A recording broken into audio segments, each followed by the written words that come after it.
The cedar-shaped motel sat at the edge of a withering town, surrounded by tall pine trees that whispered secrets to the winds. Its sign, weather-beaten and rusted, promised clean rooms and free cable. But for visitors, the motel's most distinguishing feature wasn't the old neon sign, it was the art. Upon entering any of the cedar-shaped rooms, occupants were greeted by a large, intricate painting hung directly across the bed. Each artwork was magnificent, capturing landscapes, still lives, and scenes so vividly that they seemed alive. But as many guests would come to find out, these were no ordinary paintings. Lana and Ross, a couple on a cross-country road trip, decided to break their journey for the night at the cedar-shaped motel. Lana was instantly drawn to the painting in their room. It showcased a moonlit beach with crashing waves, a bonfire, and a couple dancing near the flames. It was eerily reminiscent of their plans to visit the nearby beach that night. "It's beautiful, isn't it?" Ross remarked, seeing Lana's fascination. "Looks almost like us." They laughed it off, attributing the similarity to coincidence. However, when they arrived at the beach later, Lana felt an eerie sense of déjà vu.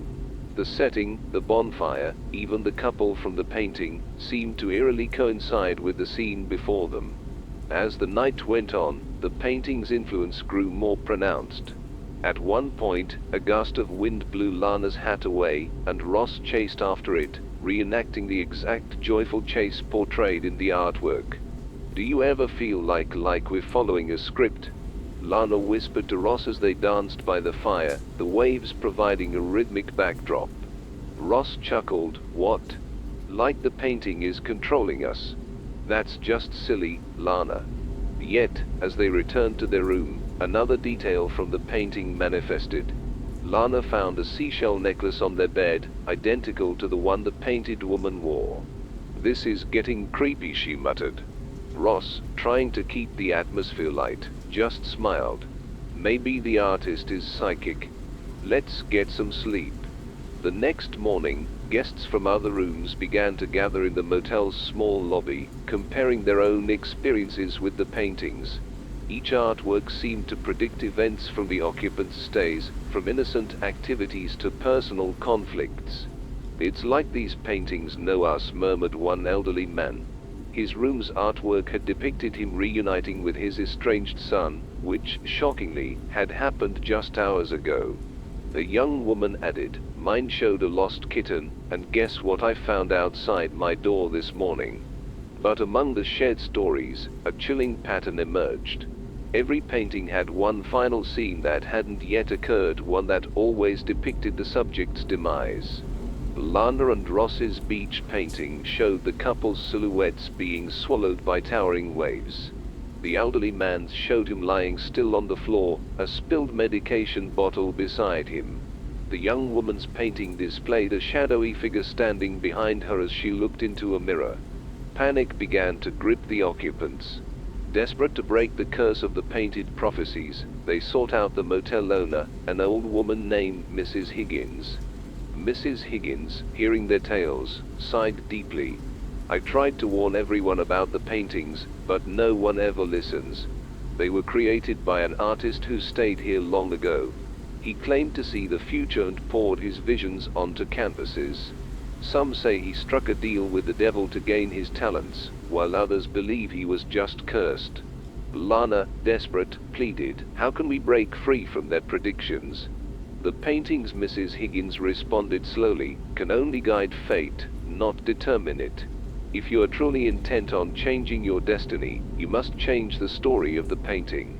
The guests scattered, each determined to change their ending. The elderly man threw away his medication, choosing a different path to health. The young woman kept every light on and never looked into a mirror. For Lana and Ross, they knew returning to the beach was out of the question. Instead, they spent a night away from water, surrounded by the safety of the motel's walls. As dawn broke, the guests reconvened, realizing that they had successfully altered the course of their painted fates. The paintings, though still eerily accurate about past events, no longer had power over their futures. The Cedar Shade's reputation grew from that day, no longer just a stopover motel, but a place of prophecy and fate. Some came seeking their painted futures, while others sought to rewrite them. But one thing was for sure, no one ever looked at art the same way after a night at the Cedar Shade Motel. The Grayson Motel had long been the subject of whispered conversations in the nearby town of Hartsville. A classic two-story inn, it boasted 8 comfortably furnished rooms and a reputation for old-world charm. But even the most nostalgic residents never mentioned the motel's 9th room. Sarah and Mark, an urban couple seeking a quiet weekend getaway, had no inkling of the stories that swirled around the Grayson when they booked their stay. They were more interested in the hiking trails and quaint cafes the town promised.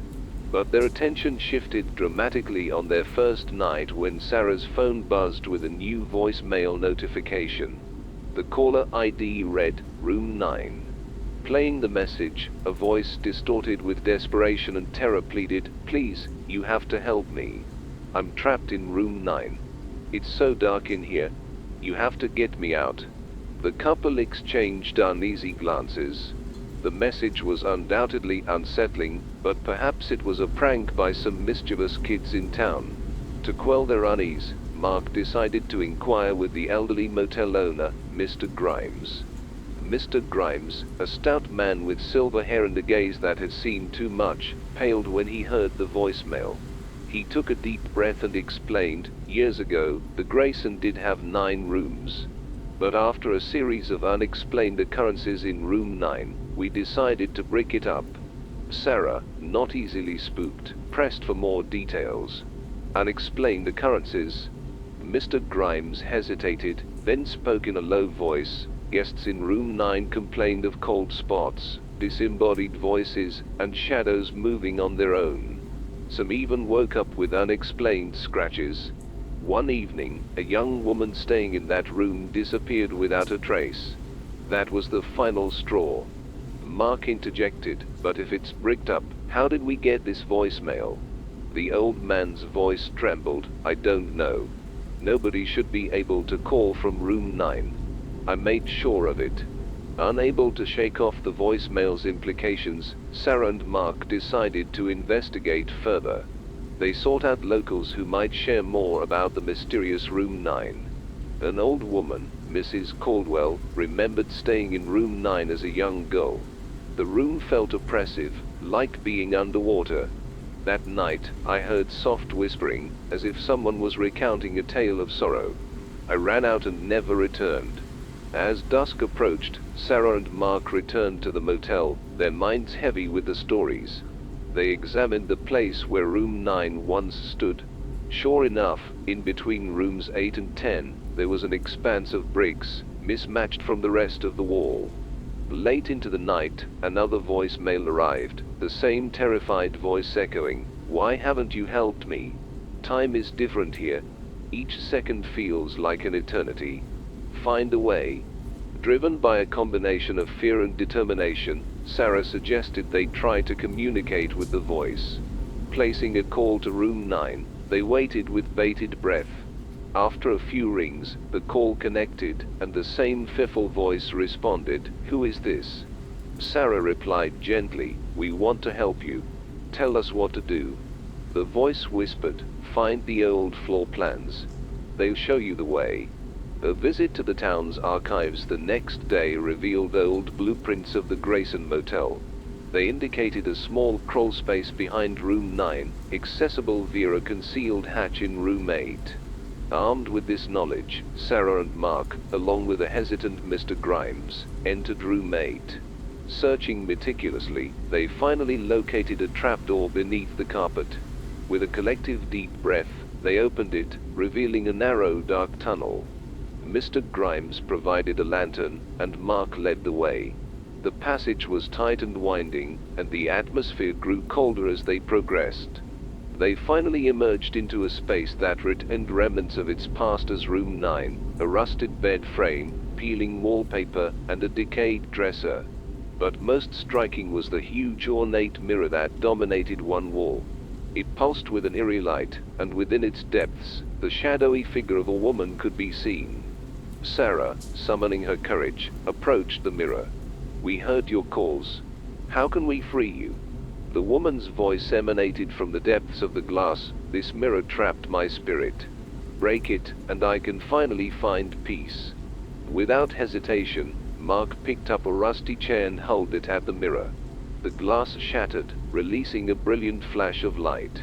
When their vision cleared, the room was just an ordinary, albeit decayed, motel room. The oppressive air had lifted. Returning to the motel, they resealed the tunnel. Mr. Grimes, deeply grateful, offered them free stays for life, an offer they politely declined. The Grayson Motel continued to operate, its history now enriched by the tale of the brave couple who freed the spirit of Room 9. The old bricks remained, a silent testament to the room that once was, and the mysteries it held. The Greenway Motel, located on the outskirts of the small town of Larkspur, was no stranger to forgotten items. Travelers, weary from long journeys, often left behind personal belongings. Once a year, the motel held a lost and found sale, where locals and tourists could purchase these forgotten treasures. This year's sale attracted a sizable crowd, drawn by rumors of rare and unique items. Julia, a college student with a penchant for vintage fashion, was among them. She was immediately drawn to a beautiful silver locket. She could hardly believe her luck when she purchased it for a mere $5. Her friend, Leo, wasn't as fortunate in his find. He was intrigued by an old diary, its pages filled with the scrawlings of a tormented soul, chronicling days of sorrow and despair. Being an aspiring writer, he saw it as inspiration for his next story. The trouble began a few days later. Julia started having vivid, unsettling dreams in which she was trapped in a burning building, the flames inching closer. Every night, she'd wake up, drenched in sweat, the smell of smoke lingering. Leo, on the other hand, grew increasingly withdrawn. He became obsessed with the diary, scribbling in it at all hours. The despair from its pages seemed to leach into his life, casting a gloomy pall over his every moment. Suspecting a connection to their recent acquisitions, Julia and Leo decided to investigate the history of their items. Delving into local archives, they discovered a newspaper article from 1973. It told the harrowing tale of a tragic fire at a downtown Larkspur residence. The only victim was a young woman named Eliza Montgomery. Her portrait, accompanying the article, bore an uncanny resemblance to the picture inside Julia's locket.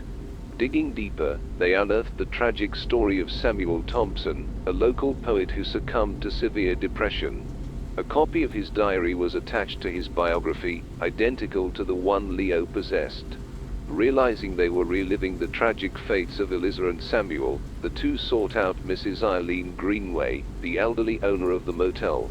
She listened patiently to their stories, her face growing graver with each word. She finally spoke, her voice trembling. "For years, I tried to resist holding these sales, but the spirits grew restless. These items are cursed, anchoring the souls of their past owners to the mortal realm. Their stories are doomed to repeat until they find peace." Julia, desperate to end her nightmares, asked, "How do we break the curse?" Mrs. Greenway replied, "You must return the items to where their stories ended. Only there can the spirits find release." Without hesitation, Julia and Leo set out. They first visited the remnants of the burnt residence, now overgrown with weeds. Julia placed the locket at the center of the charred foundation. As she did, a gust of wind swirled around them, and for a fleeting moment, Julia thought she saw Eliza's apparition, smiling gratefully before dissipating. Next, they visited Samuel's gravesite, a lonely tombstone shadowed by a large oak tree. Leo, placing the diary atop the grave, whispered an apology. The wind rustled again, and the silhouette of Samuel, clutching a book, appeared. He nodded at Leo, his figure slowly fading into the setting sun. The cursed items were returned, and the tormented souls set free. Julia's nightmares ceased, and Leo's gloom lifted. The Greenway Motel's lost and found sales came to an abrupt end. Mrs. Greenway, realizing the true cost of these events, transformed the annual sale into a memorial day, honoring the lost souls that once sought refuge at her establishment. As for Julia and Leo, their brush with the supernatural bonded them closer. They became local legends, known as the ones who faced the shadows of the lost and emerged stronger, their story a testament to the enduring power of friendship and determination. As the clock ticks towards dawn, this is Midnight Callers signing off, reminding you, when darkness falls, the stories rise. Sleep tight, if you dare.